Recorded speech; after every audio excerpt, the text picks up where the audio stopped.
پہاڑ کی دھڑکن۔ آغاز۔ بہت پرانے زمانے میں ایک بہت بڑا پہاڑ تھا۔ یہ پہاڑ سب سے الگ تھا۔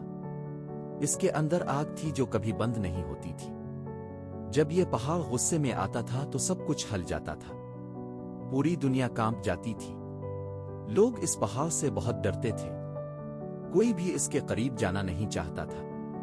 سب سوچتے تھے کہ یہ پہاڑ بہت برا ہے اور خطرناک ہے۔ کرداروں کا تعارف۔ اس پہاڑ کے پاس ایک چھوٹا سا گاؤں تھا۔ اس گاؤں میں دو بہن بھائی رہتے تھے۔ بھائی کا نام سفیان تھا اور بہن کا نام انایا تھا۔ سفیان بہت ہوشیار اور شجاع لڑکا تھا۔ انایا بہت محبت کرنے والی اور نرم دل لڑکی تھی۔ ان کے پاس ایک بوڑھا دادا تھا۔ دادا کا نام ادے تھا۔ ادے بہت سمجھدار اور علم رکھنے والے انسان تھے۔ وہ پہاڑ کے بارے میں سب کچھ جانتے تھے۔ مرکزی حصہ اور چیلنج۔ ایک دن پہاڑ بہت غصے میں آ گیا۔ اس کی دھڑکن بہت تیز ہو گئی۔ زمین ہل رہی تھی۔ پتھر گر رہے تھے۔ سب لوگ بہت خائف تھے۔ دادا ادے نے سفیان اور انایا کو بلایا۔ انہوں نے کہا کہ یہ پہاڑ برا نہیں ہے۔ یہ صرف تنہا ہے اور رو رہا ہے۔ اس کا دل ٹوٹا ہوا ہے۔ سب نے اس سے محبت بند کر دی۔ پہاڑ کو شفا دینی ہوگی۔ سفیان اور انایا نے فیصلہ کیا کہ وہ پہاڑ کے قریب جائیں گے۔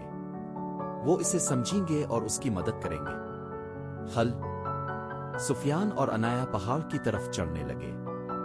سفیان نے پہاڑ سے بات کی۔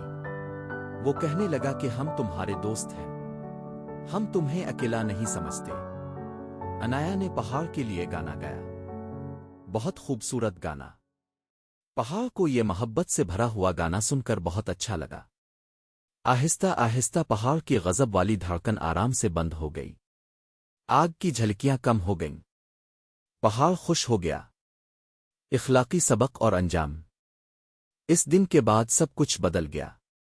سفیان اور انایا ہر دن پہاڑ کے قریب جاتے۔ وہ اس سے بات کرتے۔ اسے پیار سے سمجھتے۔ پہاڑ ہنسنے لگا۔ اب سب لوگ جان گئے کہ غصے